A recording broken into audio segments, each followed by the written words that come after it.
And we ask, our Father who art in heaven, hallowed be thy name. Thy kingdom come. Thy will be done on earth as it is being done in heaven. Give us this day our daily bread, and forgive us our trespasses, as we forgive those who trespass against us. Lead us not in temptation, but deliver us from evil. For thine is the kingdom, the power, and the glory, forever and ever. Amen. Amen. Let's appreciate our God who is together with us. Amen. Amen. Amen. Let us appreciate our worshipers. Thank you so much. God bless you. Bwana asifiwe. Bwana asifiwe kanisa. Today is Abigail Sunday, and I'm going to invite Mrs. Maura to take over from me ili akaweze kutuongoza. Let us appreciate her as he come in Jesus' name. Karibu sana na ili ukaweze kutuongoza. Praise the name of the Lord. God is good and all the time. God is good and all the time. Why aren't we saying it loudly? Aren't you proud of that God? God is good and all the time. Wow, utadu. That is how we say uko hivo. So you can have your seats. We bless the Lord for such a great morning that he has given us. And today being Abigail Sunday, I'm going to be the leader of the service. And my name is Jane Wamboy Maura. I'm married to one lovely husband. His name is Mr. Maura, and that's why huku jina nilikuja ikabadilika sana, it's Mrs. Maura. Yeah, and together we are blessed with a lovely daughter called Sifa Skylar. And he is around. Kabla pastor amsimamishe, wacha mimi nimsimamishe. Asalimiane tu. Just stand and wave. Yes, we bless the Lord. Hallelujah. Hallelujah. From up here, you all look lovely. You look beautiful. You look handsome. Turn to your neighbor and tell him, alright, you look good. Mwambie ukismile. Good. I can see people are smiling. So this morning, we also want to acknowledge if we are having any visitor around with us. It's your first time to fellowship with us today. Anyone? Wow, wow. Bless the Lord. We clap for them. We thank the Lord. We thank the Lord for you. Karibuni sana. This is Voice of God Church and Ministries, where the voice of God reigns. And this is where everybody feels to be in the house of the Lord. So, karibuni sana in the house of the Lord. And after the service, I'm sure you'll be shown somewhere where you are going to be taken through. Kusalimiwa tu na tujue ama mtaendelea kushiriki nasi ama tutawatuma na salamu. Hallelujah. So I would like to invite the Abigails. The Abigails. Karibuni. I said when you see the Abigails, you should be clapping. Sababu mtuko Voice of God, tuko na wamama warembo, please clap as they come forward. Encourage them as they come. Abigails, msiniangushe na vile tumepigiwa makofi.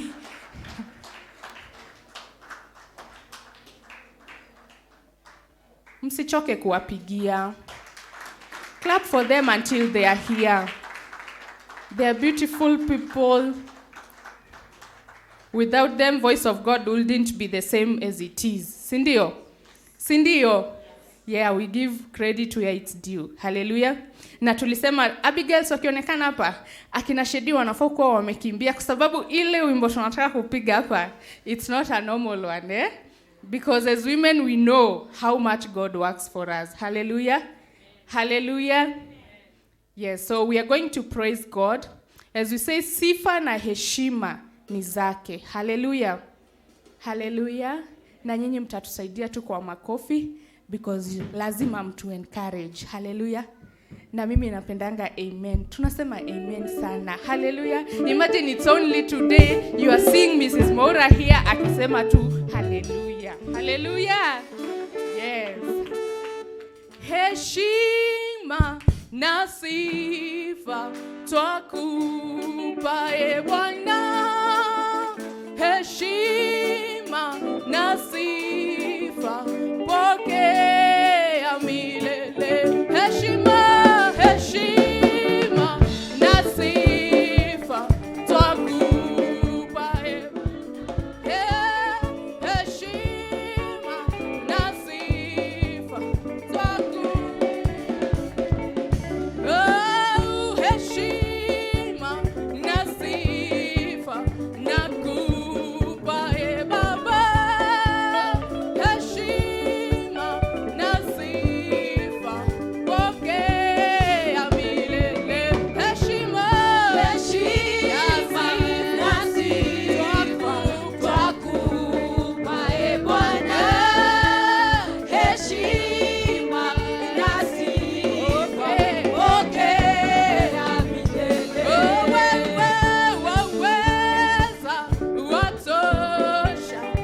asifiwe sana. May the Lord bless you and do you good. May he meet you to the point of your needs. Hallelujah. Hallelujah. Being Abigail Sunday, today I want also to challenge us that as men, ama sisi wote, because I know we are a daughter and a son to someone. Sindio? How many times do we take time? Sawa tutaongelea wazazi, lakini leo acha tu focus na mama. How many times do we take time and pray for our mothers? That's a challenge. Let us just pray that God gives us the revelation, even just to pray for our parents and even intercede on their behalf each and every other day.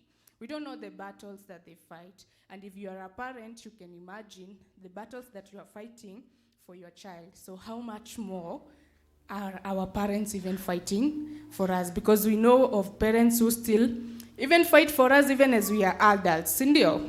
Yeah, so let us keep praying for them. So today, I want to thank the Lord again because he has been a faithful God. Amen? Amen? This far, he has been a good God. And I just want to encourage you that whatever fights that you're fighting, it might be hard, it might be tough. But I want to give you an example of juice. In the moment when juice is being squeezed, it's not a good process, right? It's not the squeezing process is never a good process. It's never a sweet process. But what is the results? The results are sweet. Si kweli? So in the process of being squeezed, serve. In the process of being squeezed, wait. As you're waiting unto the Lord, we always say with my husband, as we are waiting on the Lord, we will do what waiters do. And what do? They serve. Hallelujah. Hallelujah. In that moment, unaamka unasikia, hey, apana, leo haiwezi. You just tell God, nipe nguvu ya kuendelea. Amen. And he is a faithful God. You don't have to have a good CV ndio akupe your energy. You don't have to have a very good English or a good Kiswahili. Call him on that language that you know best, and he's going to answer. Be encouraged that even when no one else can call you and say and pat your back, just know that the Lord is watching. Amen. So I want to welcome Pastor Leah, and before I welcome her, I just want to thank the Lord for our pastors. Hallelujah. Aren't they good pastors? Mimi, I brag a lot about my pastors. I don't know about you, but when I'm somewhere, mahali popote tutaenda event na nyinyi, I'll not introduce them as pastors. Ati, this is Pastor Kinyanjui, this is Pastor Leah. This is my pastor. Hallelujah. Hallelujah. Tukuwe na mazoea ya kuheshimisha watumishi wa Mungu. Hallelujah. Be proud of them. I love you so much. And behalf even of Voice of God. Because this is what I tutasimama hapa tuseme. But we are loving you each and every other day. You bless us and we are so much grateful. And let us also be as members encouraged.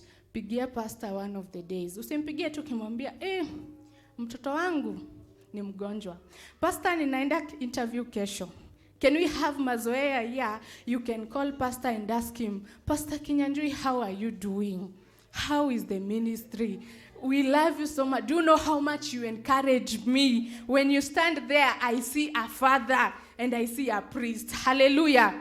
Encourage him. You know, sometimes being a pastor, I think it's the hardest thing. I'm not a pastor, but I think it's because everyone is looking up to you. So we are praying that the Lord shall give us the grace to be calling Pastor Kinyanjui, be calling Pastor Leah, as she asks us, when are you? You also ask her, when are you, Pastor Leah? Hallelujah. Because she's also a human besides being a pastor. And sometimes they also need to be pat at the back and just be encouraged. Hallelujah. Saa zingine pastor wetu amekaa anafikiria hiyo shamba ndio hiyo installment inafaa kuja ya kwanza. He just wants someone to call and say, "Hi pastor, don't worry, hiyo shamba tutanunua." Hallelujah. Tutanunua hata kama wajatoa pesa, hiyo siku inatoka. Amen. Praise the Lord. Am I talking something? Am I making sense? Let us not, and sometimes just be there just to say hi. That's what I'm saying.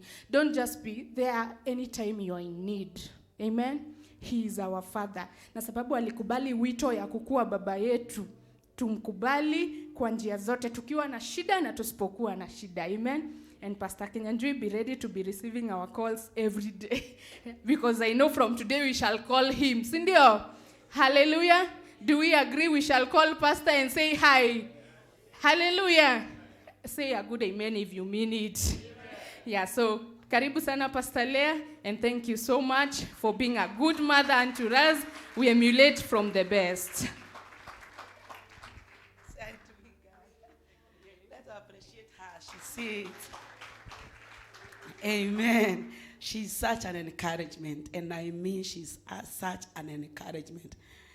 She's that girl who will call you without wanting nothing. Paka basi ananiambianga, na Miss Maura amenipigia tu anisalimie, just that, saying hi. There was a time she called me and I was in the hospital. She was like, Mama, what are you doing in the hospital? I thank God for you. And thank you so much, Mrs. Maura, for always be there to serve God. One thing that challenges me of this girl, every Wednesday, despite where the fellowship is, lazima akue amefika na mtoto. Is that not a challenge? Where the fellowship is, lazima akue huko. Mr. Maura, thank you even for every Wednesday paying Uber for that girl. May the Lord continue providing for you. May you continue serving God. And may you see God in a bigger way in your life. You are such a blessing. You always tell me, Mama, I want to serve. Serve God faithfully. And soon, she's going to join us in the praise and worship. Let us appreciate all the ladies. Thank you so much, and God bless you. Bwana asifiwe. Hallelujah. This morning, I'm born again. I love the Lord as my Savior. And I'm so happy to see each one of us in the house of God. Our online viewers, thank you so much for always choosing Voice of God Church and Ministries. May the Lord continue blessing you wherever you are watching us from. As we are in the church, may also God bless you and see you through. Bwana asifiwe. And it is the time for us to hear the word of God. And the Lord has been speaking to us about mastering our life. And the Bible says in the book of Psalms 119 verses 11, I have hidden the word of God in your heart, in my heart, that I may not sin against God. Bwana asifiwe. It will be in vain if I memorize Genesis to Revelation and I'm not allowing the word of God to shape me, the word of God to transform me. It is good to cherish in the word of God. But one thing that I want us to encourage you this morning, desire that the word of God, as you hide it in your hand, in your heart, allow that word to shape you. Bwana asifiwe. Allow that word to transform you. Because it is only through the word of God that we can be changed. We can become that woman and that man that love and cherish God every day. So tell your neighbor, allow the word of God to shape you. Allow the word of God to transform you. Bwana asifiwe. Wacha isikue kama mathematics, kama storybook. Let it have a praise in your heart. So I want us all to stand so that we can welcome our pastor as he comes to share the word of God with us. Let us appreciate him. Amen. Amen. Let me pray for him. Our Father and our God, we love you. This is the day that you have made for us to rejoice and to be glad in it. Indeed, we are so grateful to be in your house this morning. Blessed be your name, O God. Exalted be your name. Thank you because you are such a loving dad. You are such a loving Father. And we always feel proud, oh God, to be called sons and daughters of the kingdom. What can we offer to you, Lord? It is only to take the cup of salvation and praise your holy name. We thank you, our Father. Thank you for this time. We have seen your heart. And now a time has come for us to receive your word from your servant. I pray in the name of Jesus that you may anoint him, oh God. Strengthen him, oh God. Allow the Holy Spirit to lead him as he delivers your word to us in the name of Jesus. I pray for us this morning as we receive your word. It is going to have a praise in our heart for the glory of our Father and honor of your name. Have your way today. Lead your servant and speak to us, Lord. We are waiting from you. In Jesus' name I pray. Karibu mchungaji na Mungu akutumie. Amen. Amen. Let's appreciate Pastor Leah. Thank you so much, woman in God and servant of God. Last Sunday, you are the one who was here, and God bless you. We got blessed. I later on listened and got blessed from the recorded version of the sermon. And I was saying there, hey, I needed this particular message, that I must master my company, my friends, so that my association can propel me to the desires and the plans of God in my life. Praise God. So thank you so much for being a precious vessel, even in the hands of God. I would kindly ask the worshipers to join me here, and I greet us all in Jesus' name. Shalom. Praise the name of the Lord. Mungu wabariki na neema iwatoshe. I love the Lord. I am saved. And I've kept my faith in the Lord, praying that God will help me. And the gaps I could be having, anisaidie, aniwezeshe. So I'm living a life of repentance and seeking after the forgiveness of the Lord. And also a life of surrender, that the Holy Spirit can help me to be that who God has made me to be. Praise God. Thank you so much. The Abigails, Voice of God in the first service, that was powerful. Even your leader who represented us in leading the program, Mrs. Maura, God bless you so much. And ladies are wonderful, powerful, and they are full of grace of God. And so when I see you here, and when I heard Mrs. Maura saying that Voice of God cannot be who she is today if there were no women, I agree with her 100%. Can you imagine a gathering of men? Just men. Just men. You know, it would be funny. It's like living in a world that is so blue and there is no other color. Utaboeka, isn't it? It's like this church, the way we've decorated it. We have white, red, blue as our colors. If it was only red, ingekuwa inakuchoma. If ingekuwa blue. And so our God is beautiful. He just prepared everything beautiful. Na ndio maana tuko hapa tukiwa tumebarikiwa. So could all the ladies kindly stand? I want to pray a blessing over you by the grace of God. All the ladies, msimame niwaombee baraka katika jina la Yesu Kristo. Na wale wengine tunyoshe mikono yetu tukielekeza to these ladies. Father, in the name of Jesus, we bless you for giving us wonderful ladies who fears, loves the Lord. Thank you, God, that they have made a choice to come and serve you as members of the body of Christ here at Voice of God. Father, I bless them in the name of Jesus. If they are going through struggles, let those struggles come to an end today in the name of Jesus. If anyone is confused, give them the direction, the way in the name of Jesus. Father, expand their territories. Bless them in the name of Jesus. Lift them from the standard they are operating in to a higher gracious standard in the name of Jesus. Father, supply for these ladies and keep them shining and very inspired to be in the Lord in the name of Jesus. I cover them with the precious covering of the favor of God that is a shield upon them in the name of Jesus. Bless them, O God, and keep their faith burning. In Jesus' name, we bless these wonderful ladies. Amen. God bless you so much. Na neema iwatoshe. We are proud of you. Today, wapendwa, is that day that we usually have our Holy Communion. And we want to go straight to the table of the Lord and partake the Holy Communion. And Holy Communion is partaken by everyone who is saved.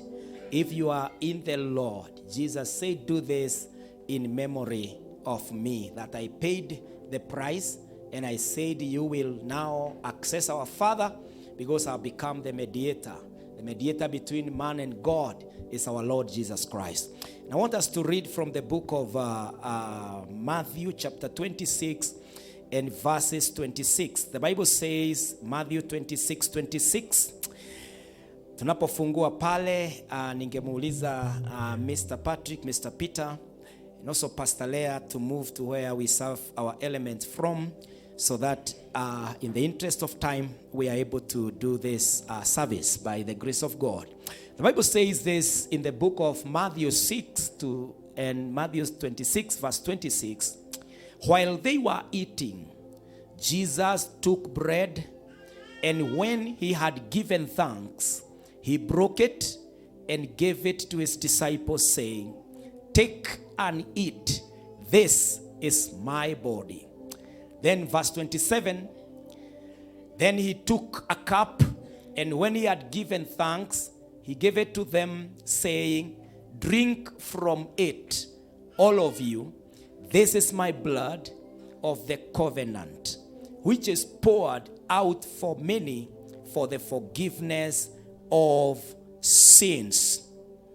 And so Jesus also gave a promise in verse 29 and said, "I tell you, I will not drink from this fruit of the vine from now on until that day when I drink it new with you." I love that. With you in my Father's kingdom. Praise God. So there is a promise that after we are done with the worldly life, the earth's life, we will check into somewhere. You remember Jesus speaking in the book of Luke 23 when he was crucified and the thief was there and he gave his life to the Lord. And Jesus said, "You will be with me where the believers go." And so there is a place that we will go where Jesus is saying, "I will now drink with you when it is new in that place." Praise God. And so all of us, we are qualified by the blood of Jesus. As long as you are breathing today, and as long as you can make a decision today, you have the opportunity to secure a place in that place, mahali ambapo tutakuwa na Yesu.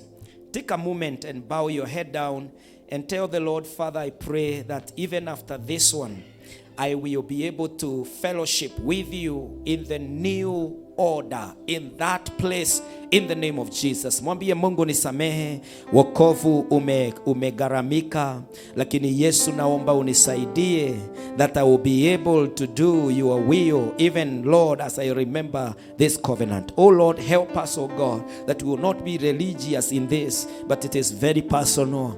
That a life was given for my life to be saved. Father, help us as we partake the Holy Communion. In Jesus' name we pray. Amen. Amen. Mungu atubariki na neema itutoshe.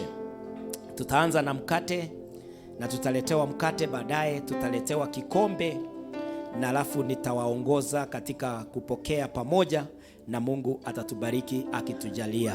Wale wote ambao tumeokoka na tutashiriki kwa meza ya Bwana, nauliza tusimame by the grace of God and let's pray. Father, we thank you for the bread. As we partake it, oh God, we remember the body of Christ that was broken on that cross, so that, oh God, we can partake life and life in abundance. We do this, oh God, in remembrance. In Jesus' name we pray. Amen. Amen. Tunaweza anza kupeana, wapendwa, by the grace of God.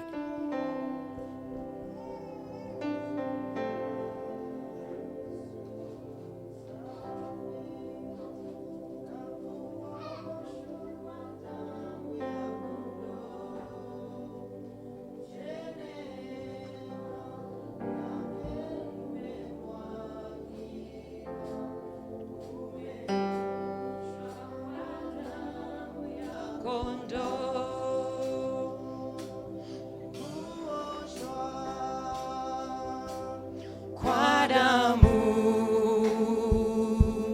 itutakasayo ya kondoo, ziwe safi nguo nyeupe mno, umeoshwa kwa damu ya kondoo, kuoshwa kwa damu itutakasayo ya kondoo, ziwe safi nguo nyeupe mno, umeoshwa kwa damu ya kondoo. Twamwandama daima mzima mkombozi na kuoshwa kwa damu ya kondoo yako kwa msulubi wa Mwokozi, umeoshwa kwa damu ya kondoo. Kuoshwa kwa damu itutakasayo ya kondoo, ziwe safi nguo nyeupe mno, umeoshwa kwa damu ya kondoo.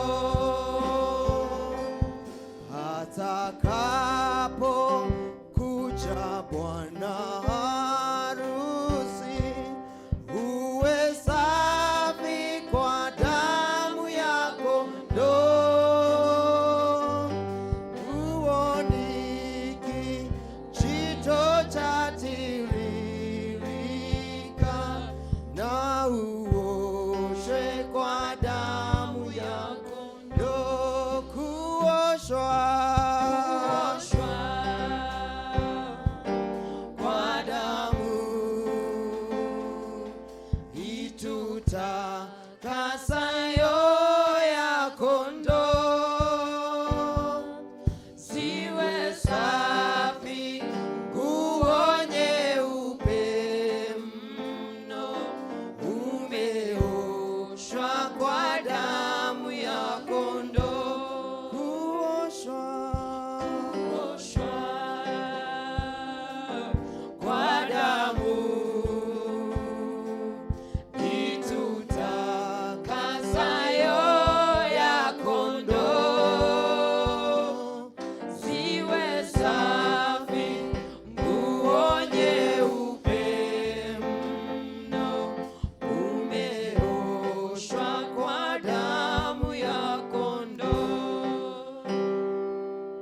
Kuna yeyote ambaye hajapokea mkate?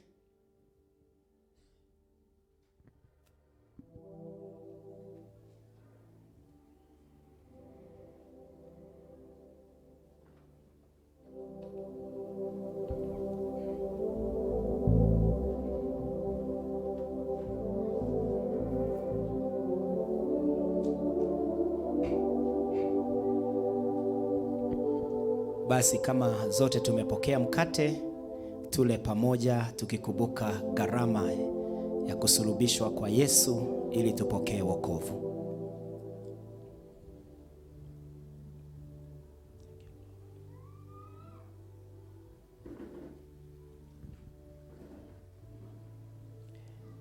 Asante.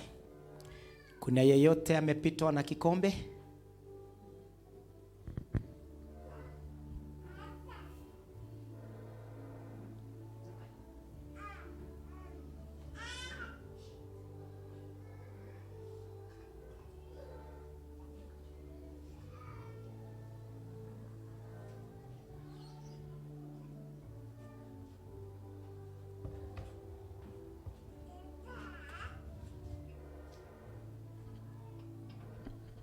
Basi kama zote tuko na kikombe, tunywe pamoja tukikumbuka damu ya Yesu iliyomwagwa ioshe dhambi zetu.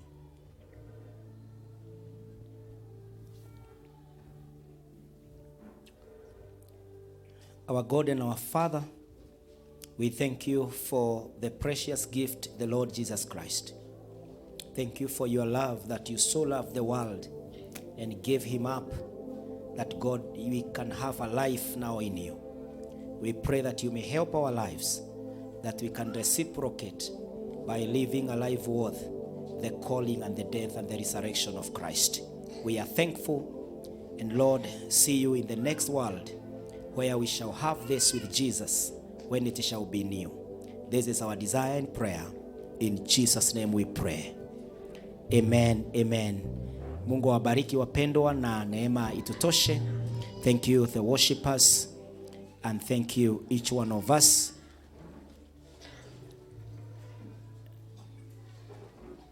Thank you. Let's all be in the Lord by the grace of God. And those of us who are online on Facebook, may the Lord God bless you so much. Today you have to bear with us. We are struggling online, and we are yet to establish, and we can promise you that next time we will be back. And so if you're having a challenge of sound, or you had waited for us on YouTube, you will receive us on the recorded version in a few. Na Mungu wabariki sana. And also those of us who are on Facebook, in the second service, we will be live on YouTube. And so we will give you the link to subscribe there as we try to find ourselves back on both and every platform by the grace of God. Wapendwa, this particular morning, we want to thank our God. We have come 6 months by the grace of God. 6 months. On Friday, we'll be done with 6 months. And then we shall enter into another 6 months by the grace of God. And so tunashukuru Mungu ya kwamba tumeweza kuja ubali huu. Na Mungu ametuneemesha, ametujalia na ametubariki. We said that when you are coming to mastery level, because in this month the Lord spoke to us in a unique theme on mastering your life. And we said that a master is an expert. It's a person who is a champion, a person who have come a long way, and he understands where he is going. He knows he is setting the standard, and that he is the highest level ambayo anatransact na Mungu. And so we said that in this month, being number 6, man was made on the 6th day. And so we identify number 6 with man. But now it is man and God, because it's God who created man on the 6th day. And so God said, man, you must become a dominion. You must dominate. You must rule. I'm no longer in the universe. I will be in you to rule, to reign, to lead this universe. So he said, master the life of the sea, master the life on the surface, master the life in the air, and now you are there. When Paul came, he said, you are the ambassadors. And when Jesus came, he said, actually, you are the light of the world. You are the salt of the world. He kept, pushing and pumping that courage and confidence into man, so that we can get to that stature that Christ was in, according to Luke chapter 2 and verse 52. And so over this week in the morning glory, the Lord also revealed to us another theme about our minds. That any man is about what is between his ears. All men, and man here does not mean the male. It means both genders, the woman and the man. That it is about your mind. We call it mindset. If you are not going to work on your mind, where we are today, the greatest bondage of humankind is not poverty. It's not even religion. It's not even witchcraft. But the biggest bondage is the bondage of the mind. When your mind is held captive. And so Apostle Paul in 2 Peter 10:5, you tell us that the kind of weapons we fight with, they are not carnal, but they are powerful to demolish all argument and to get every mind captive to the obedience of Christ. Because it is about the power of your mind. When your mind is captive, you will think about what your mind has been fed or being introduced to. And so, wapendwa, as we continue to master our lives, today being the last sermon that we are doing on mastery of our lives, you need to ask yourself, has this sermon changed you? Has the voice of God turned around the tables, turned around your life and made you the kind of a person who will achieve the greater achievement that the Lord spoke to us? And so in this year, the mother theme is my season for greater achievement. Then each month, it's about a step towards becoming.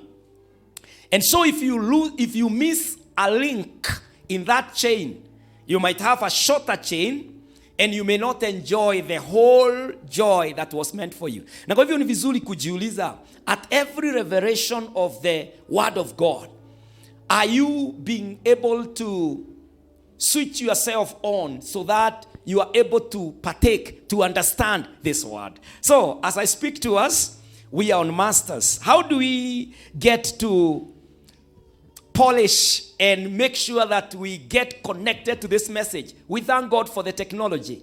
All our sermons are recorded. You can find them on YouTube. You can find them on Facebook. They are there. You can go and say, because I'm serious about my spiritual life, I don't want to have a gap. I want to go back, replay all the messages, and now comply and cooperate with the voice of God. Praise the name of the Lord. And so we said that we are dealing with the secrets of mastering our lives. Apostle Paul in Philippians 4 verse 12, he would tell us, I have learned the secrets of being content in any and every situation. Paul learned the secrets. You know, I know what it is to be in need, and I know what it is to have plenty. I have learned the secret of being content in any and every situation, whether well-fed or hungry, whether living in plenty or in want. Apostle Paul tells us that there are secrets in the Word of God that you need to understand so that you do not comply with the ordinary and become the obvious and the normal of the world. And so, Apendwa, this is why the Lord is speaking to us about the secrets of mastering our lives. What is that you understand so well that nobody can take you for a ride? You know who you are and what is expected of you. And so our Lord spoke to us and told us, number one, you must master and not be mastered. One of the secrets of rising to the mastery level, the expert level, is to make sure that you master and you are never mastered. You conquer and you are never conquered. You capture and you are never captured. That means you must play the top. You must always be the game changer. You must always be the pace setter. You must always become the standard that people are saying, when I grow up, people must be calling you my model, my mentor, my coach. I look up to you because how you live, you are not mastered by anything, but you've gone to the mastery level. Praise the name of the Lord. And number two, we said, our master, Christ Jesus, is the standard that the one a master looks up to in this particular context is Jesus, the master teacher. Jesus is who we compare ourselves to, and we draw our vibes, we draw our strength, we draw our life orientation from him. And so Jesus is the standard of our lives, and we know Jesus is the word. And so we draw everything from Jesus. Number three is what the woman in God, Pastor Leah, brought to us last Sunday. That you must master. One of the secrets of mastery of life is to make sure that you qualify your friends. That your association, your relationships, anyone appearing in your scope, anyone popping on your window of life, must be a person worth that particular opportunity, that particular chance.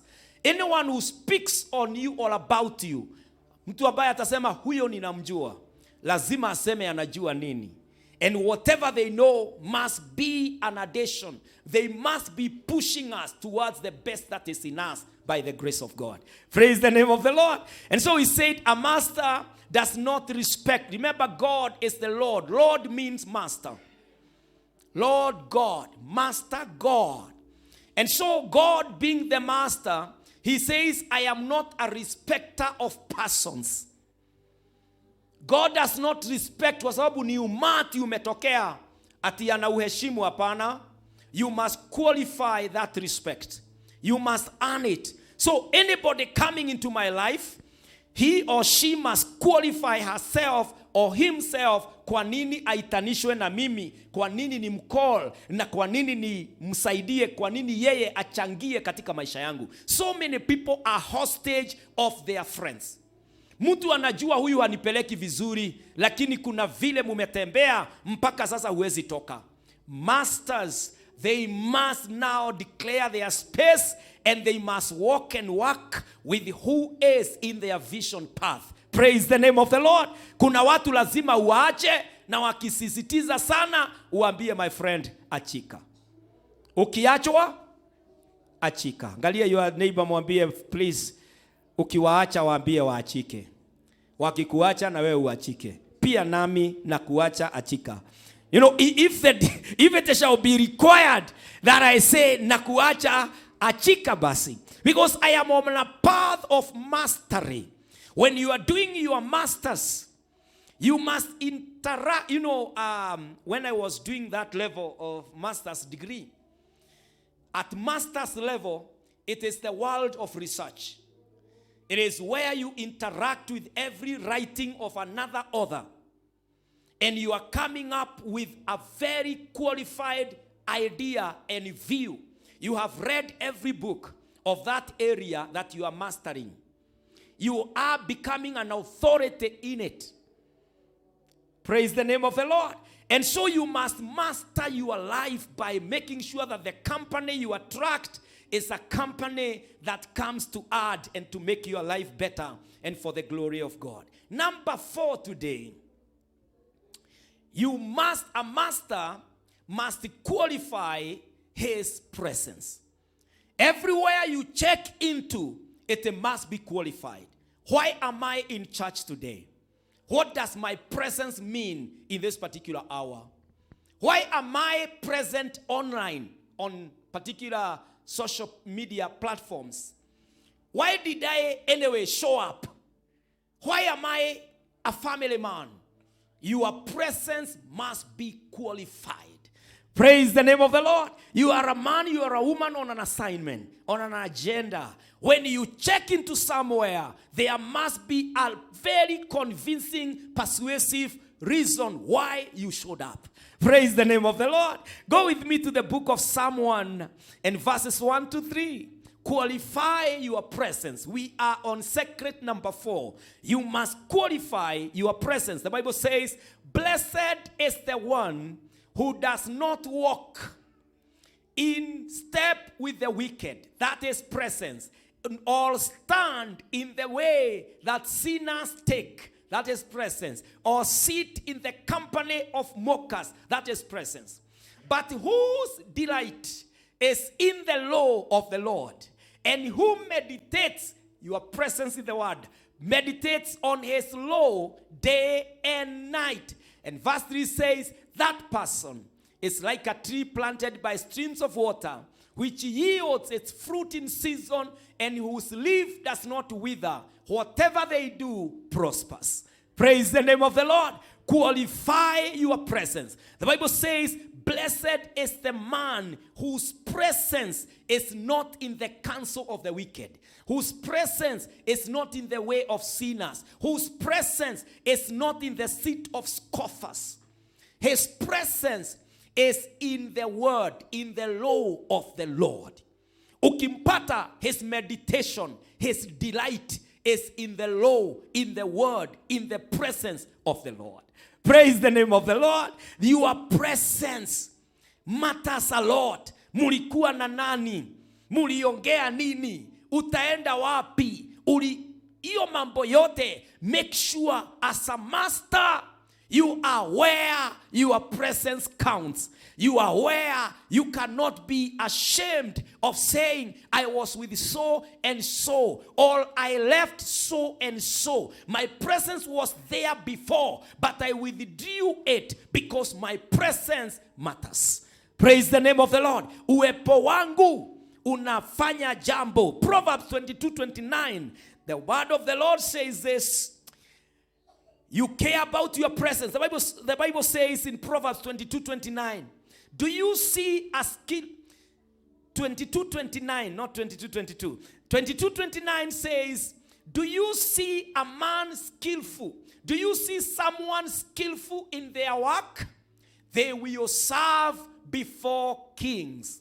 They will not be, kindly, they will not serve before officials of low ranks. Do you see someone skilled in their work?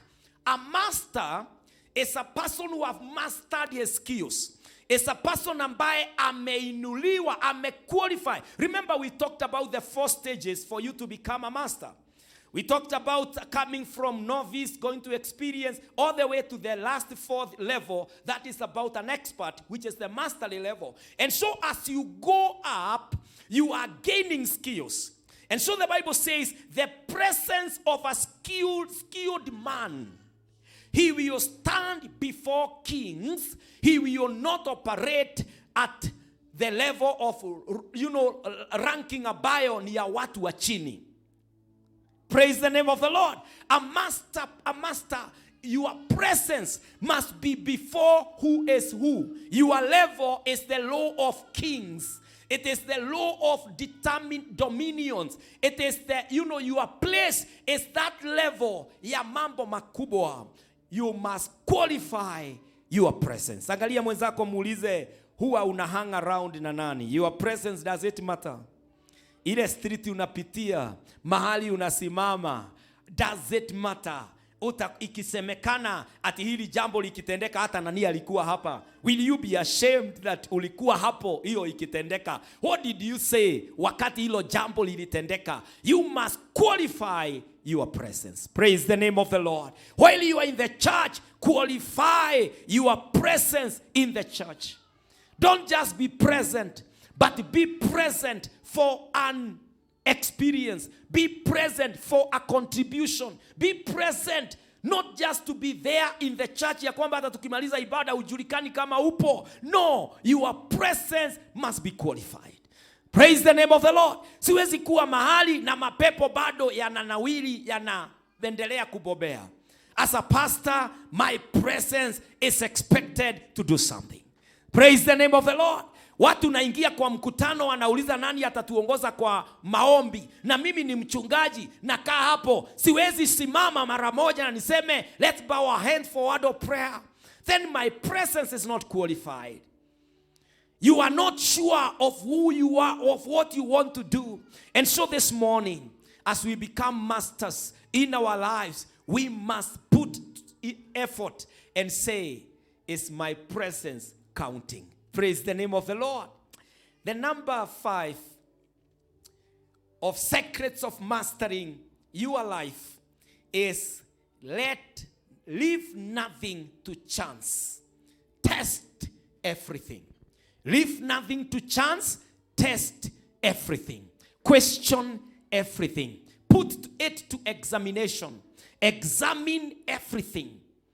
Whatever you do, whoever you are with, whatever proposal, if anyone tells you, can you take me somewhere? Can you accompany me to this place? Can you send me this?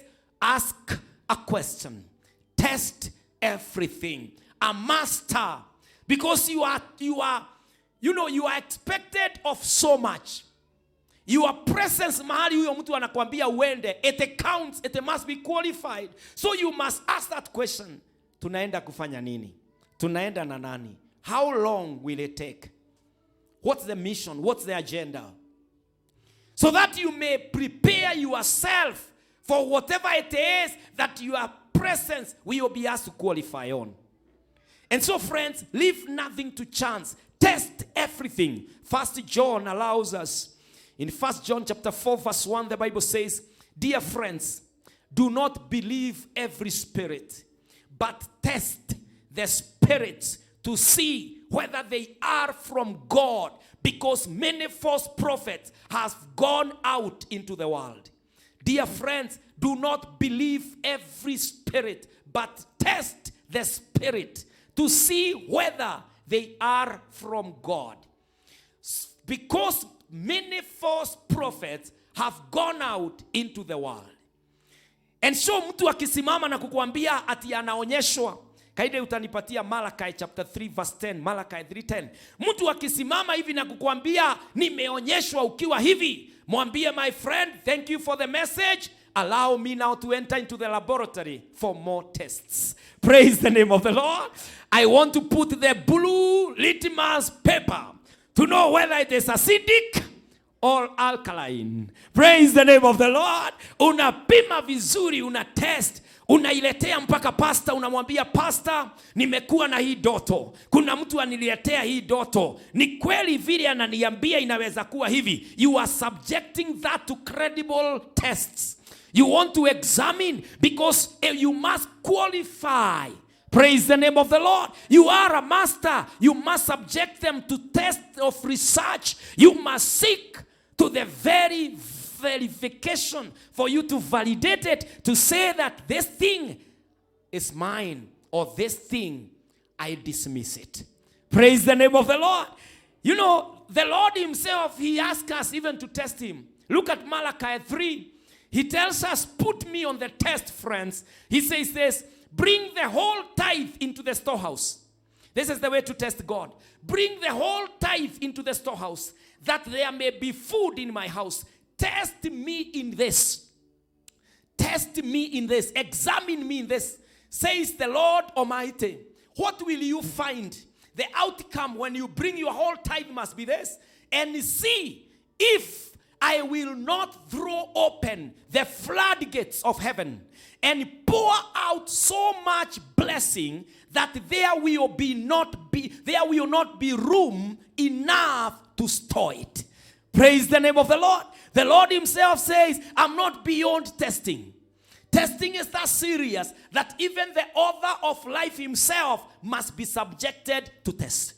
Praise the name of the Lord. Mungu anasema nijaribuni ili muone vile nitakavyofanya. Test everything that comes along or in your life. You must ask it, are you qualified? Do you have a meaning in my life? You know, even God himself, he is testing us. He asks us to test the spirit, to test him. Alafu pia yeye anatujaribu pia. The Bible says in Job 7:17, kindly Job 7:17 to 18. I know I had not given you this scripture. I just uploaded it later. In Job 7:17 to 18, the word of the Lord, Job anakuwa amazed na anasema, Job 7:17 to 18. Job mwenyewe anashangaa vile ambavyo Mungu anashughulika na mwanadamu. Job anasema, what is mankind that you make so much of them? That you give them so much attention, that you examine them, you test them every morning and test them every moment. What is man? Take it back to verse 17. You know, Job anashangaa in the laboratory of God, in the testing, in the interview room of God. The panel is ever there. The panelists are ever busy. Doing what?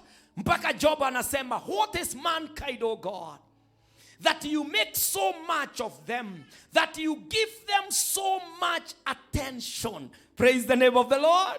That you examine them every morning and test them every moment. Every second of the day of that moment, anakuangalia na anakujaribu. God would want us not to be ignorant. God would want us not to be foolish in any way. Nobody should take us for a ride. Apana. Lazima unajaribu. Sio mtu anakuambia ati God amesema hivi, ati God aliniambia hivi, ati nani, unajua wazazi haustahili kujibizana na wazazi wakisema mtoe dhabihu kwa madhabahu ya giza, ni mzazi na ni Mungu wa pili. You must subject that voice to test.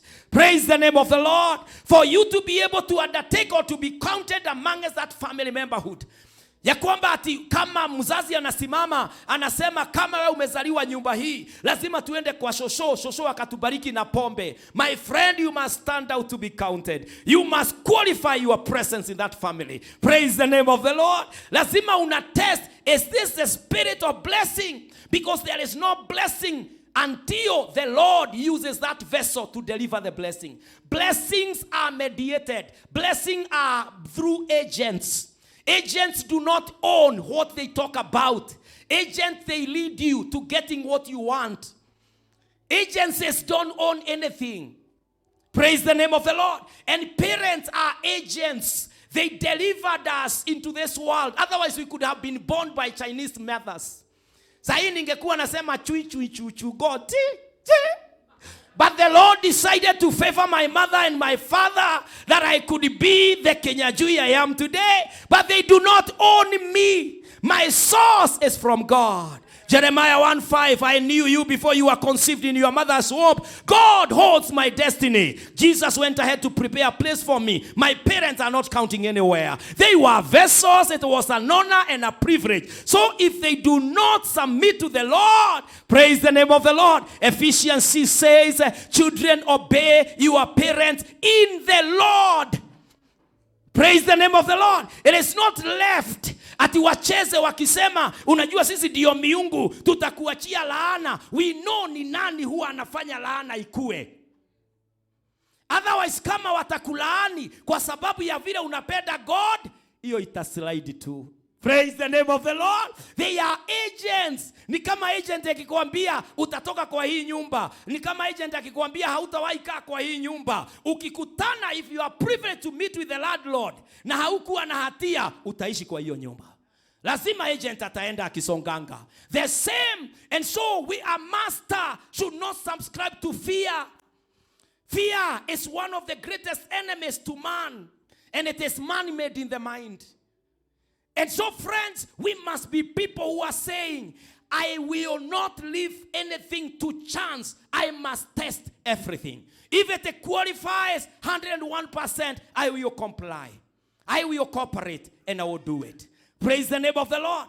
Unajua watu wengi, hata wako katika doa, wako katika biashara, wako katika imani, but they were forced to them. They never questioned anything. The life could have been better if they asked a question, if they did challenge something. Lakini watu wengi, tuko pale, tuko mateka. You don't want to test anything. Ninahubiri hapa, hutaki kwenda kwa maandiko uangalie whether what Pastor Kenyajui is saying is true. I want to let you know that greater apostles than I am, they went ahead of us like Apostle Paul. Na kuna mahali anasema ya kwamba kuna kanisa moja la Berean Christianity. Alisema the church of Berean was better than the Macedonian. Kwa sababu Macedonian ikiwahubiria walikuwa wanaamini. But the Bereans, when I preached, they went back to the Bible to test whether what I preached was the real word of God. They challenged Apostle Paul, someone who could raise the dead. Who am I? What is that man or woman in God that you cannot question and say, hey pastor, kabla hujaendelea na dimi. Umeongea na dimi for the past 3 minutes. Before umalize dakika 6, tunajuanga unaendaga dakika 6. Unaweza fikia hapo kwanza to scrutinize. Kama hiyo dimi kweli inatoka kwa Mungu. Praise the name of the Lord. Where Christianity and faith is logical. Not because we are philosophical or we doubt the scripture, but we want to be sure. Praise the name of the Lord. We want to understand what we are talking about. A master tests everything. A master does not leave anything to chance. Praise the name of the Lord. And finally, a master subscribes to possibility. This is a secret number 6. A master must subscribe to possibility. We are men of faith. We are women of faith. Never allow yourself to get to an end of yourself and think that you'll never make it. We were made to make it. And what we can fashion our minds with is a possibility thinking line. Our minds must be able to go beyond the horizons of life. And you must be able to stand up and say that beyond a day, beyond the rising and the setting of the sun, beyond the night, there lives an opportunity ahead of me. I can be better tomorrow. Praise the name of the Lord. That you are able to encourage yourself that today I might be in this need, but I understand a day is coming when beyond this level, a possibility awaits me. Praise the name of the Lord. Apostle Paul says this in Philippians 4:11-13. He says this, I had alluded to this before, and Apostle Paul will tell us something like this. Not that I am not saying this because I am in need, for I have learned to be content whatever the circumstances. I know what it is to be in need, and I know what it is to have plenty. I have learned the secret of being content in any and every situation, whether well fed or hungry, whether living in plenty or in want. Verse 13, he says, I can do all this through him who gives me strength. Praise the name of the Lord. Possibility thinking, possibility thinker, that beyond today, I will see my tomorrow. Jeremiah would tell the Israelites in the bondage of Babylon. Atawaambia even Jeremiah 17 and verses 8. Atawaambia ya kwamba mtu yeyote ambaye imani yake ni ndani ya Mungu, they will be like a tree planted by the water that sends out its root by the stream. It does not fear when heat comes. Its leaves are always green. It has no worries in a year of drought and never fails to bear fruit. That the person whose trust is in the Lord, there is always a possibility on sight. Praise the name of the Lord. Ya kwamba leo huenda haijafanyika vile nilipanga, but I am a master. I will find my way because it must work. Nobody else will discover this. I am the starling, and being the starling, I must produce an alternative and a solution. Praise the name of the Lord. It may take long, but at the end of the tunnel, I can see a possibility of getting an answer. Praise the name of the Lord. Ya kwamba lazima kutatendeka. I love the spirit of explorers. We just lost 5 lives. May the Lord rest in peace those precious souls. Of 5 people who are going to tour around the Titanic, that huge historical ship that sank on the 15th of April 1912. And still its debris lies at the floor of the ocean, around maybe 3,600 meters. They are almost 4 kilometers vertically. And these guys, they had put themselves up, billionaires and millionaires. 5 of them. One was a young man, 19 years old, a teenager, with his father. And so they were daring that we are going to the floor of the ocean to see what happens. Possibility. Thinking that it is possible.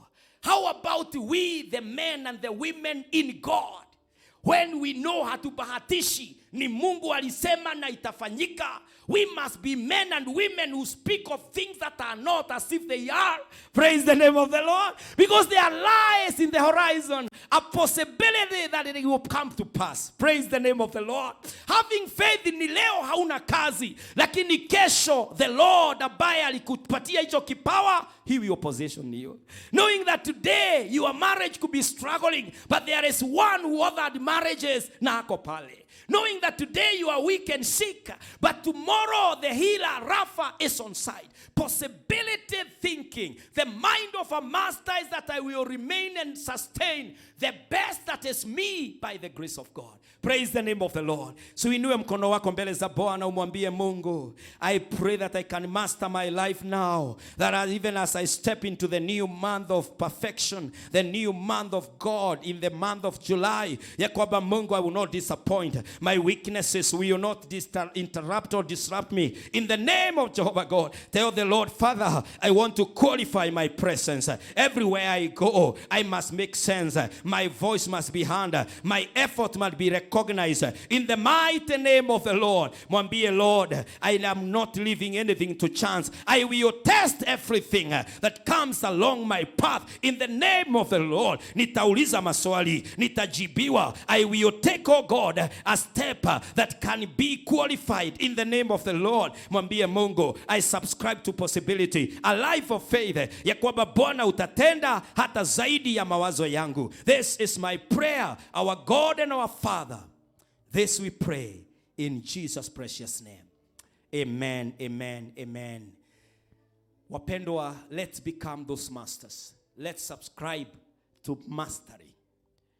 The Lord has called us to be heroes and heroines of faith. The Lord has called us to be masters, to take dominions. Don't allow your level. You know, if you are a family man, take your position. You are the priest of that home. You carry the vision. Make sure that it is well established. Carry your family along. Let you be pointed, and don't allow any confusion to hit you. Praise the name of the Lord. In your business, make sure that you are up and you are qualified for that business. Qualify yourself. Employ what needs to be employed there. And give your best to that place where the Lord has positioned you. In your age, even if you are dating today, you are in a relationship, make sure that your relationship is established. Don't allow things hizi dogo dogo ziweze kufunika mambo makubwa ya ndani ambayo itakuwa the foundation of your marriage thereafter. Make sure you are a master. Praise God. I've not checked the opposite of a master. Madam ambaye ni master, tulikuwa na headmaster na headmistress. Does that automatically say a master, a mistress? So, tafakari hayo. Maybe the ladies will tell me the way to refer to them when it comes to masters. Praise the name of the Lord. But I want to lead masters. You know, when you are leading a team of champions, you are also a champion. Praise the name of the Lord. The president of Kenya, anything good that happens to this nation, he is credited. He is credited everywhere. Is it a project that has zilianzishwa na former regimes? Zikimalizika, the head of state ndiye anafungua. Watu wote wakiaddress His Excellency, blah, blah, blah, blah. I want to identify with success. Champions delivering success by the grace of God. Amen? So don't allow yourself to be weakly and kukaa hivyo. Allow yourself to become that master in your life. Praise the name of the Lord. Na Mungu atubariki na atujalie na neema itutoshe. Tumefika huo wakati wa kutoa matoleo yetu kwa Bwana. And I want to pray for our tithing, our first fruit. Na kama ungependa kutoa kwa bahasha hapa kanisani, kuna bahasha zetu, ni vizuri pia kuziandika mahali umeulizwa kuandika, na Mungu atakubariki. Kama pesa yako uko hapa kanisani na iko kwa simu, utatumia nambari ambayo iko hapa kwa screen, alafu utaandika kwa bahasha for the records purposes, na Mungu atakubariki. Wale wote ambao tuko online, namba ambayo tunaweza kutumia ya paybill is 57016 57016. Na ikikuitisha account utaandika ni tithe ama ni first fruit or it's a sacrifice, na Mungu atakubariki, atakipokea maombi yako kupitia kwa dhabihu yako. Na pia there is that other number +254 725 743 631, na Mungu atakubariki akikuinua. I would ask all of them that are giving their tithes, their thanksgiving, their first fruit or their seed or sacrifice, tusimame. Hata kama ulikuwa umetuma over the week, usimame tuweze kuomba baraka katika jina la Yesu Kristo, na Mungu atawajalia akiwaneemesha. Let's pray together. Father, in the name of Jesus, we thank you, we bless you. Thank you this morning. Thank you, God, for blessing your servants, bringing them to the end or to the last of the 6 months of the year 2023. Father, we bless you. They have honored you and they have faithfully appeared before you. Father, receive their tithes, receive their thanksgiving, receive their first fruit, receive their sacrifice, receive their seeds in the name of Jesus. I pray, Almighty, you who is so faithful, you have said, test me and see if, my God, I pray we will qualify in testing you. Bless this, your servants. You have promised to open the floodgates and overcome them by how much you can release. I pray that, God, you also bless them with good health and capacity to run as good stewards the resources of God. Father, bless these ones. Uwaondolee Bwana magonjwa na machungu. Uwaondolee umaskini na maadui. Uwaondolee kifo. Hawa Bwana, neema yako ikawatoshe. Mikono yao itie kazi na bidii, na uwabariki na faida kubwa katika jina la Yesu. Bless your servants, oh God. May you manifest your faithfulness in their lives. In Jesus' name we pray. Amen. Amen. Mungu awabariki na neema ikatutoshe. Ningependa kuombea wale ambao they are redeeming their pledges today. Remember that we are in the final phase of paying the last installment of the shamba for the church, na tunasema tunatia bidii ili tukaweze kuhesabika katika hii baraka Mungu akitutumia. Do we have anyone who is redeeming his or her pledge today? Unaweza kusimama, nitakuombea baraka in the name of Jesus Christ. Thank you sana Mr. Simon. Do you have another one? Thank you so much brethren. Hata mnapo amua ya kwamba mtatoa your pledge to the Lord. Let's pray for these dear ones. Father, in the name of Jesus, these are men and women who have committed to believe in you, O God. That Father, this is your project, and it is an opportunity for each one of us to partake a certain grace of a certain level, Lord. I pray now for them as they redeem their pledges, oh God. Come through in their lives and do marvelous, do greater things in their lives in the name of the Lord. Supply that their sources will never dry up in the name of Jesus. Father, receive this pledge, and even all of us as we have committed to it, oh God, even them that have not said how much they are targeting. Lord, bless us all together and help us to meet this target by your grace. Bless your servants again. In Jesus' name we bless them. Amen. Amen. Mungu awabariki na wazidishie neema. Finally, I want to pray for our offerings. By the grace of God, tutashika sadaka zetu kwa mikono na Mungu atatubariki na atatujalia in the name of Jesus. Tushike sadaka zetu kwa mikono. Baba, katika jina la Yesu Kristo, tunapokutolea sadaka zetu Bwana, tunaomba uzipokee. Tunaomba Bwana, mkono unasema mkono unaonyooka kutoa umebarikiwa zaidi. Si wabariki wapendwa, na neema na kibali chako kiwe juu yetu. Tunakutolea kutoka kwa mioyo yetu Bwana, ikufurahishe kutubariki sisi. Katika Kristo Yesu tumekutolea. Amen, amen. Mungu awabariki na neema ikatutoshe. Ningeuliza tuanze kuzileta na Mungu atubariki akituneemesha.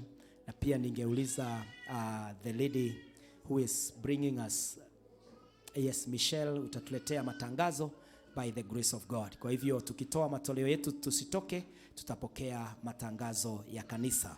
Mungu wabariki sana wale wote ambao tulikuwa nanyi online. May the favor of God be upon you. Join us on YouTube. We will share the link on Facebook katika ibada yetu ya pili. God bless you and thank you for tuning in. Thank you.